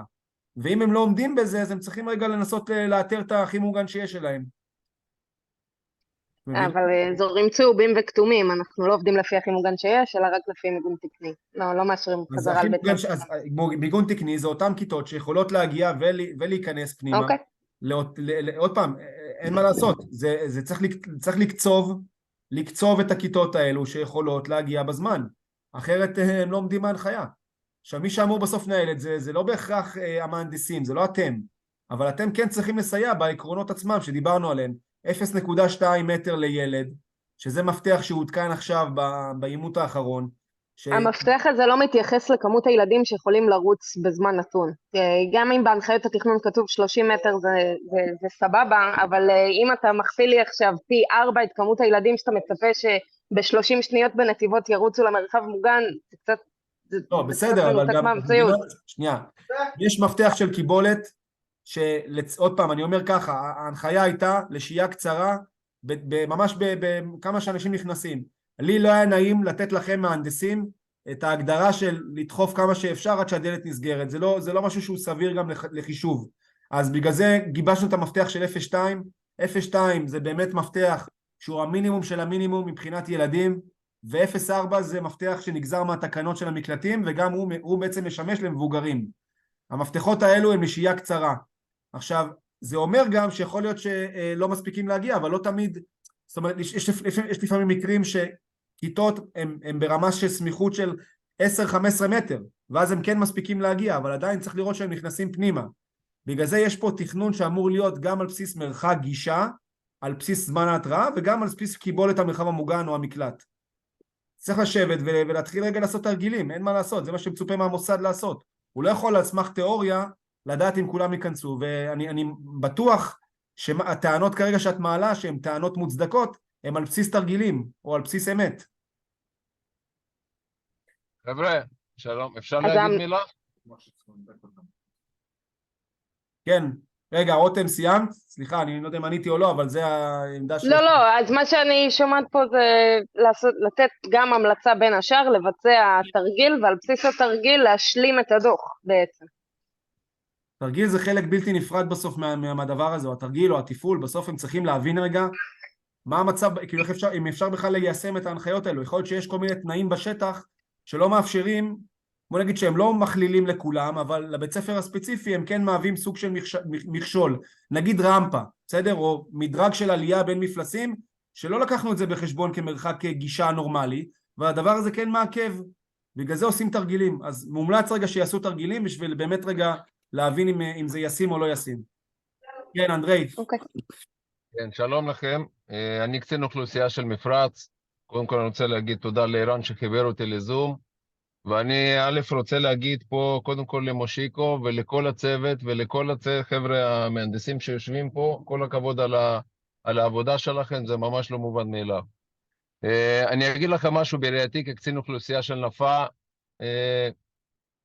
קצין מיגון מהנדס הנפה הוא זה שנותן חוסן לאוכלוסייה וגם מפקד הנפה בנושא של מיגון ופתרונות וכולי וכולי. אחד טוב יוזם, יודע לעשות הרבה מאוד דברים. אגב, ככל שמתרחקים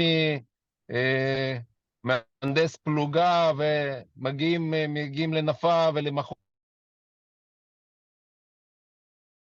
וכולי, עוסקים יותר בחוסן, שהוא כתוצאה מהנדסה. מוסדות חינוך וכולי. יש לי איזשהו רעיון טלפוני על נושא של התמונה וכולי, וחוסן וילדים והכל בסדר. בסופו של דבר אנחנו נמצאים במצב שבו תכננו את עצמנו לעבוד דיכוטומית, או שאין כלום, או שיש מלחמה מלאה, ועובדים בתחום האפור. ואגב, פה אני כן מצפה מאנשים שלי, ואני חושב שכל קצין אוכלוסייה מצפה לאנשים שלו, לייצר פתרונות, לא רק לייצר סקרי מיגון, אלא מבחינתי יש לי מהנדסים בנפה. הם צריכים לתת לי מענה איך אני יכול לשפר את המיגון, לא על ידי עבודת מטה ארוכה של חודשיים שלושה, אלה שקי חול, מחפרות, קירות T וכו' וכו', דבר שאפשר לעשות. עכשיו, אני מאוד מאוד מבקש שיתוף פעולה של מטה הפיקוד בעניין הזה, אבל בסוף אנחנו נמדדים על ידי רשויות על מה אנחנו יכולים לתת, לא רק על אקסלים. ואם יש לנו אופציה לעשות שיפורים כאלה ואחרים, ולשפר את חוסן אוכלוסייה, לדעתי זו חלק מהעבודה שלנו. תודה. אוקיי, אז אני רק אגיד במילה אחת, מה שאמרת הוא בסדר, אמרתי את זה גם לפני זה, אם כרגע עושים סקר מיגון ויש כרגע המלצות לשיפור המיגון, בבקשה, תתייעצו עם ענף הנדסה, עם תא פרויקטים, אנחנו נראה אם זה מתאים ושווה ערך לאותם רמת מיגון שאפשר להגביר. טוב חברים, אני מצטער, אני צריך לרדת לזום אחר. המטרה של הזום הזה, של הפורום הזה, היה בשביל רגע להבהיר יותר את הסיפור של סקרי מיגון. מקווה שזה עזר לכם, אם לא, תשלחו רגע בקבוצה דרך המחוזות, רגע עוד שאלות, אנחנו ניתן מענה. אז שיהיה לכם... אוקיי, אפשר רק משהו קטן? כן, כן. איך אפשר להיכנס להוראת השעה הזו גם את שירות בתי הסוהר? זה כרגע מיועד רק למבנה חינוך וממ"דים, זה לא רלוונטי לציבור. גם אנחנו סוג של חינוך. זה לא יודע, אבל תגיד לחיים שידבר איתי, אני אסביר לו את הסיפור. בסדר? אוקיי, תודה. יאללה, תודה רבה חברים. תודה. איזו הוראת שעה?